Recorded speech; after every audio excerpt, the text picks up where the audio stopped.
इसी तरीके से अल-काफ़ी में मरहूम कुलैनी ने जो है वो रवायत नकल की है कि जो अबान बिन तगलिब से है, कि जिसमें छठे इमाम ये फरमाते हैं कि उस वक्त तुम्हारे हालात क्या होंगे कि यअज़िरुल इल्मु कमा तअज़िरुल हय्यतु फी हुज्रिहा, कि इल्म जो है वो इस तरीके से छुप जाएगा कि जैसे एक सांप जो है वो अपनी बिल में छुप जाता है।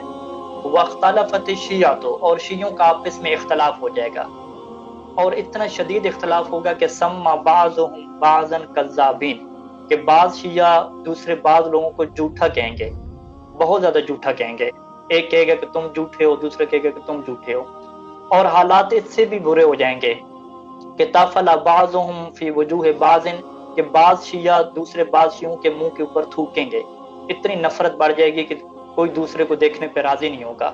ऐसे मुश्किल हालात आ जाएंगे कि शियों का इख्तलाफ हो जाएगा, एक दूसरे को झूठा कह रहे होंगे, एक दूसरे के चेहरे पे थूक रहे होंगे। अब फौरन जो है वो अबान बिन तगलिब रावी है, ये कहता है कि मौला जुइल्तु फिदाका, मैं आप पे कुर्बान जाऊं, मा इंदा ज़ालिका मिन खैरिन, तो ये ज़माना तो ऐसा है कि जिसमें तो कोई भलाई नहीं है, इसमें तो कोई अच्छाई नहीं है।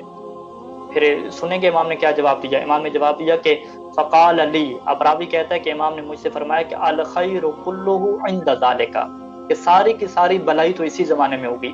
और रावी कहता है कि सलासन, इमाम ने ये 3 दफ़ा जुमला इरशाद फरमाया कि सारी की सारी भलाई, सारी की सारी अच्छाई, सारे के सारे कमालात ही इसी ज़माने में होंगे। उसकी वजह क्या है? उसकी वजह यह है कि अल्लाह के रसूल मौजूद हैं, इमाम सादिक अलैहिस्सलाम मौजूद हैं, इमाम बाक़िर अलैहिस्सलाम मौजूद हैं, तो शियों के दरमियान अगर इख्तलाफ हो जाता है तो उनका इमाम मौजूद है, वो इमाम को ख़त लिखेंगे, इमाम से मुलाकात करेंगे, उनका इख्तलाफ ख़त्म हो जाएगा और चीज़ क्या क्लियर और वाज़ेह हो जाएगी। लेकिन जब इमाम पर्दा ग़ैबत में हो और फिर इख्तलाफ हो जाए, तो फिर लोग कहते हैं कि इतने ज़्यादा इख्तलाफ, इतना ज़्यादा जो है वो आप लोगों के इख्तलाफ, वो कह देते हैं कि इतने ज़्यादा मौलवियों का इख्तलाफ, वो कहते हैं हमें ये दीन ही नहीं चाहिए, हम दीन से छुट्टी कर जाते हैं। तो बाज़ औक़ात लोग इस तरीके से कह देते हैं। तो अब ये आज़माइश का एक ज़रिया है। तो मौला फरमाते हैं कि सारी भलाई इसी ज़माने में होगी। इस ज़माने में क्यों होगी? क्योंकि इस ज़माने में जो हर इंसान है वो तहकीक करेगा, वो इल्म की मंज़िल की तरफ जाएगा।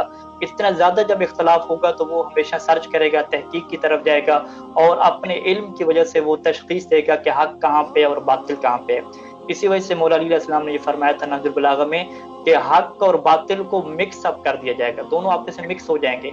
जब दोनों मिक्स हो गए हैं तो अब बातिल की पहचान करना और हक़ की पहचान करना मुश्किल काम होगा।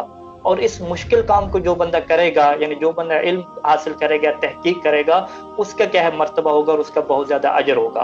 और इसी अजर की वजह से अल्लाह के रसूल ने यही फरमाया था कि 50 बंदों के बराबर सवाब मिलेगा। और इसी अजर की वजह से जो है वो एक रवायत है हमारे सामने कि जिसमें इमाम अलैहिस्सलाम ये फरमा रहे थे कि या अबा खालिद, ऐ अबा खालिद, ऐ अबू खालिद, इन्ना अहल ज़माने गाइबतिही, कि इमाम की गैबत वाले जो लोग होंगे ना, कि अल-क़ाइलीन बिइमामतिही, कि जो इमाम की इमामत को भी मानते होंगे, वल मुंतज़िरीन लिज़ुहूरिही, इमाम के ज़हूर का इंतज़ार भी कर रहे होंगे। देखो ये जो लोग होंगे ना, अफ़ज़लु मिन अहले कुल्ले ज़माने, ये हर ज़माने के लोगों से अफ़ज़ल होंगे। इनकी फ़ज़ीलत किसी के मुकाबले की भी नहीं है। यानी हमारे सामने इस वक़्त क्या है कि मौला अली अलैहिस्सलाम के सहाबी सबसे अफ़ज़ल हैं, मौला हुसैन अलैहिस्सलाम के असहाब सबसे अफ़ज़ल हैं। लेकिन इमाम अलैहिस्सलाम यहाँ पे क्या फरमा रहे हैं कि नहीं, जो इमाम ज़माना के सहाबी होंगे, जो आखिरी ज़माने के लोग होंगे, जो अपने दीन के ऊपर साबित कदम रहेंगे, जो इन इख्तलाफात से अपने आप को बचा लेंगे, इल्म और तहकीक की मंजिल पे फ़ायज़ होंगे और अपने आप को गुनाहों से बचाने वाले होंगे, ये हर ज़माने के सहाबी से अफ़ज़ल होंगे। इनका दर्जा बहुत ही बुलंद